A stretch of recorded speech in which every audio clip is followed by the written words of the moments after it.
Hey everyone, welcome back. I'm Marianne. I live here in Canada with my husband and two kids ages 5 and 6, and I make videos on simplifying life and motherhood through easy organization and decluttering. And today I am sharing 5 strategies, 5 ways to keep clutter out of your house forever.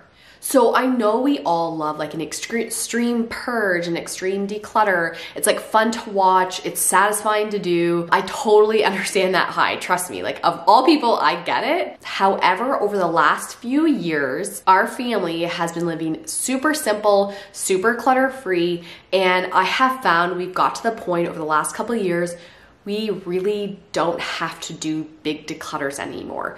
We never get to the point of overwhelm. We never get to the point where there's an area or multiple areas of our home that we just like can't manage or have just become overwhelming. It might sound like a bit extreme, but honestly, it has been life-changing. If I get wound up when I'm doing this video, it is because I am so passionate about this topic. As much as I want you guys to do like big declutters, overhaul big areas of your home, like, and I know how great that feels, and I'm so happy for you and proud of you, but what I want even more is for your house to stay like that.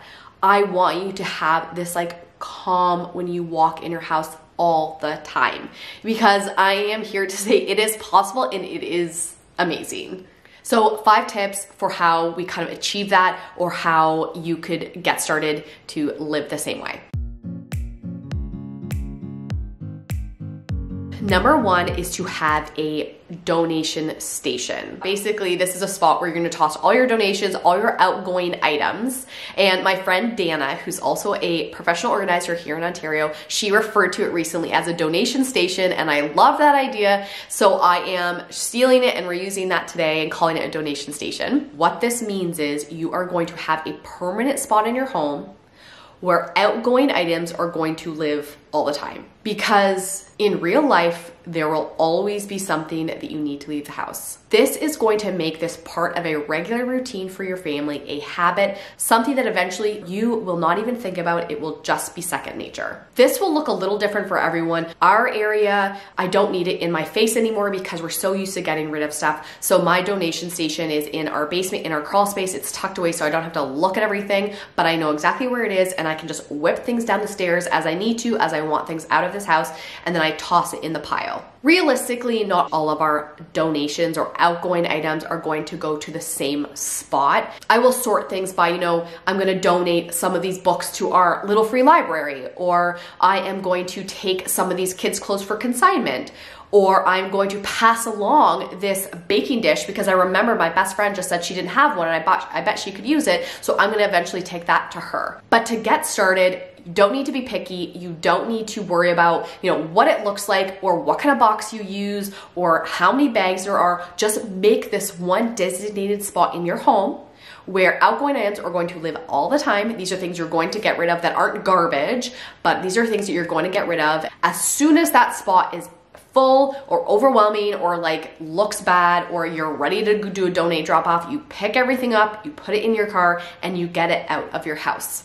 If you want to get fancy with this, there are other little tips. Having in your kids' rooms, if you have little ones that are continually growing, having a too small bin or basket or bag or whatever in their closets is another huge, easy way to just make that part of a routine. So as soon as you're putting, you have a 2-year-old and you're putting those leggings on, it's like, oh, these are way too short. Don't put them in the laundry. Don't put them back in their drawer. You're putting those straight into the too small pile. And then when you're ready to actually drop them off or get rid of them, get them out of the house, you can sort them at that point. Another tip I've heard, especially for houses that are really big or really spread out or have, like 3 stories, is to have a outgoing bin on that top floor. So I think it was actually my friend Melissa, who's also a professional organizer. I think she said that she does this in their house, and they have a basket. It lives in the corner of their primary bedroom. If they're tidying on a Saturday morning and they pick up, you'll pick up like 5 random items that you're like, why is this in our house? No one's using it. It just kind of keeps moving through spaces. You whip it in that basket, and again, when that basket is full, you're gonna sort through and decide where things will go. But the key with this one is just having a specific spot where outgoing items are going to live, and this is going to create a routine for your entire family. Number 2 is creating physical limits on specific categories. So what that means is you're going to have bins or baskets or drawers or cupboards where specific things live, and having them in a appropriate size container. I'm gonna call it a container. A container is going to limit how much you keep, because if everything you own can't fit in that container for that specific category, you know you have too much. Let's use an example of books. So in our house, I would say we're pretty avid readers. Definitely we have a million kids books, and Scott and I both usually have like a novel or two going at once. So in order to manage that, we have 3 specific areas where books live. We have a book basket in our main floor. We have a book basket in each of the kids' rooms. We know that for our family, that's a good number. And as soon as those baskets become overflowing or we can't fit everything in, we know we need to do a quick reset. And so at that point, we'll put some items into our outgoing pile, or we'll return a bunch of library books, or whatever the case may be. But we know that those limits are created so that we know exactly how much we can keep in our house. This is going to be different for every single family and home and space, but another example is in our kids' rooms, we don't have like toy boxes. They don't really keep a lot of their toys in their rooms. However, they each have one drawer that is basically their treasure drawer. If they want to keep old toilet paper rolls in there, which Amy Rose regularly does, she can. If Leo wants to keep 75 baseball cards in there, he can. I don't care what's in those drawers. He can fill that drawer as much as he wants, but he can only have that one drawer. And that limit feels good to me. It feels good to Scott. It feels good to our whole family. And it still gives him a lot of wiggle room so that he has that independence to choose what he wants to put in that drawer. A kitchen example would be having bins. Bins sometimes get a bad rep because it seems like they're just like one of those Pinterest things that people get because they look cute in pantry photos, which I get. However, they also have like a really important function, and that's to create limits on how much you keep of each category.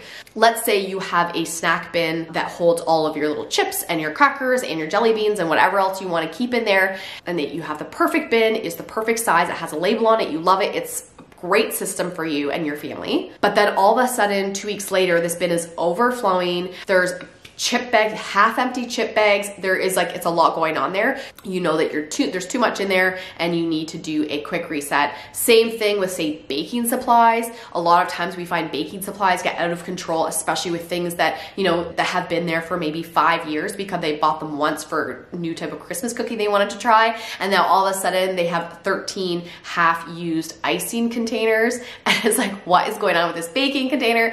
So another example of creating physical limits on specific categories. Number 3 is a spending freeze. A spending freeze is essentially you pick a specific amount of time, so it can be a weekend, a week, a month, and you create rules on what you can and cannot spend money on. So typically where you pay your regular bills, you buy groceries because you need to eat, but you don't buy anything that's sort of like optional, or you don't buy things outside of actual necessities. And although this spending freezes are traditionally under kind of the idea of budgeting, not like paying off debt, living debt-free, that sort of thing, they also are so closely connected to the stuff coming into our house and, you know, being clutter-free and living without all this extra stuff that we just don't need. We did our first spending freeze probably now like 4 years ago or so, and I would say it was one of the probably top 3 things that we did that changed, honestly, our entire lives. Like, it changed the trajectory of our finances, of our home, how we live, and honestly, our happiness. So I'm extremely passionate about spending freezes. I have a video, I think, all about it, which I'll put below. At the end of our spending freeze, at the end of our 30 days, we did a month. Our habit and our kind of thinking when we were, you know, purchasing, acquiring things, shopping, went from, oh, that's cute, or I want that, to buying it, bringing it home and having it. And it changed to, oh, that's so cute. Would I actually use that? Do I actually need that? Do I have the budget for that? Will I still love that in 6 months? Is that something I could maybe borrow from someone instead? it just completely shifted how I feel like our whole family thought about shopping and acquiring things. And then naturally, because you're shopping less, you're having less stuff coming into your house, and therefore you're going to have less clutter. So a spending freeze, although I know it seems like it's like all about money and budgeting and saving money, I feel like it can have such a huge, important impact on stuff and the stuff coming into your house. Number 4 is sort of related because it's also kind of like a challenge or so. It is tracking your incoming for 30 days. I mean, you can choose whatever you want. I just made this up. You can do whatever you want. You can do it for 10 days a weekend, whatever you want. You can do it for 90 days. You could do it for a year. That may be exciting. But what we did, and I did a whole video on this because we just did it again this past July, a few months ago. We've done it probably 3, maybe 4 times as a family, like just at home. And what I do is I go through, and throughout the month, I'm tracking exactly what is coming in. I'm tracking, gifts, things we got for free, things we bought, things we maybe bought for each other, things the kids brought home from school. Like, I'm tracking everything. And I can't remember the exact numbers, but I'm gonna say our lowest month was probably 60 items, and I think our highest was probably over 100 items. So if you think about that, so every single month, and these were like average months, like this past one we did was July. There was nobody's birthdays, there was no Christmas, there was no special occasion. It was just a regular month in the summer. And over 60 items, so that's 2 items per day that come into our house and we permanently have to manage. So those are things we now are in charge of. We have to make decisions on, we have to fix them, repair them, replace them, whatever they need to do, we have to store them, we have to maybe clean them.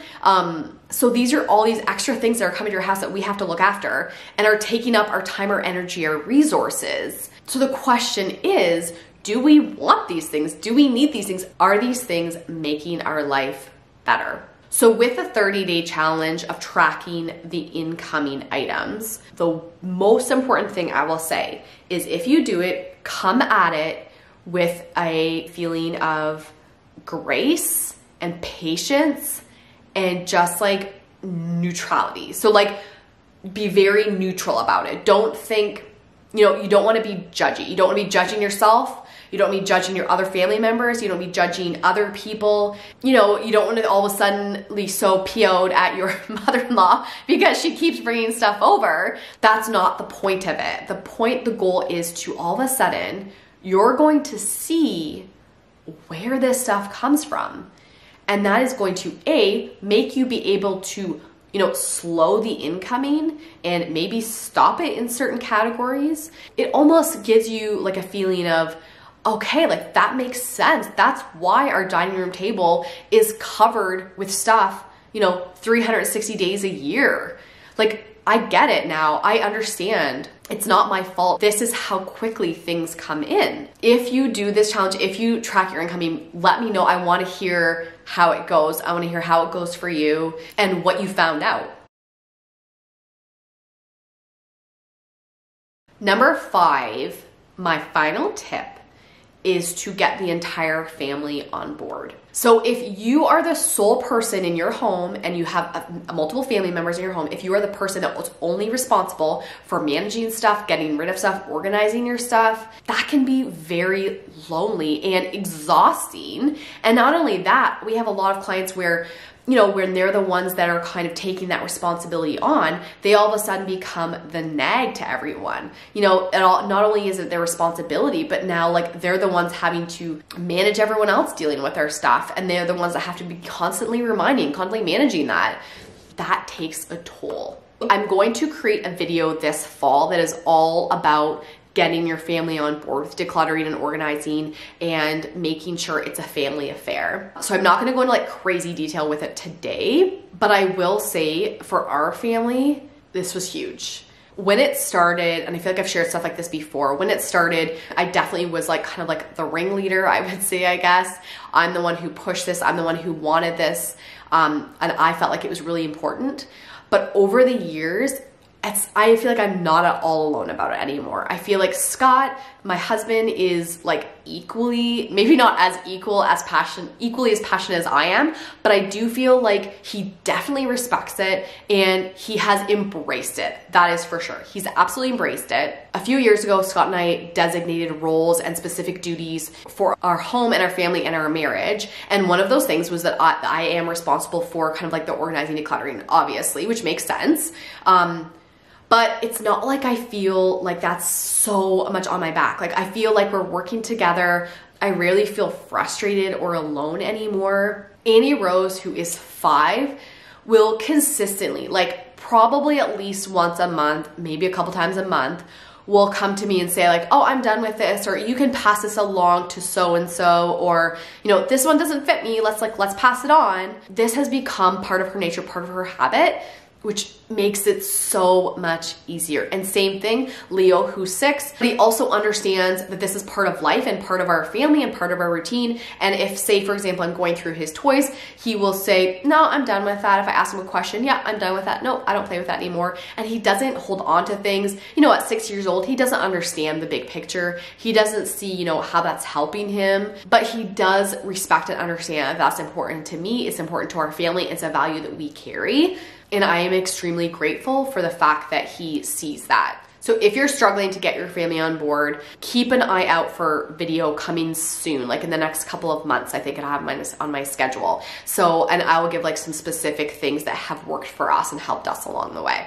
Okay, everyone, those are my 5 tips for today. I want to end by saying that, you know, living this simple life and having a home that feels amazing pretty much all the time is not crazy. It's not impossible. It's totally doable. And in fact, I feel like maybe it should be the norm.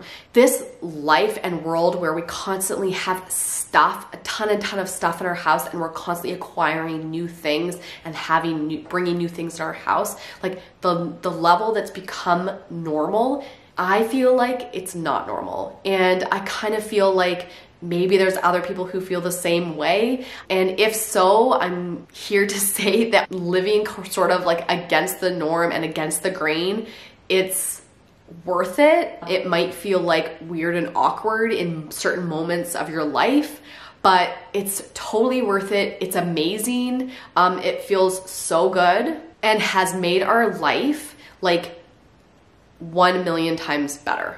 So if that's something you've kind of been thinking about, I definitely encourage you to lean into that, and I hope I can help you along the way. As always, guys, thank you so much for watching. Thank you for being here, and I will see you next time.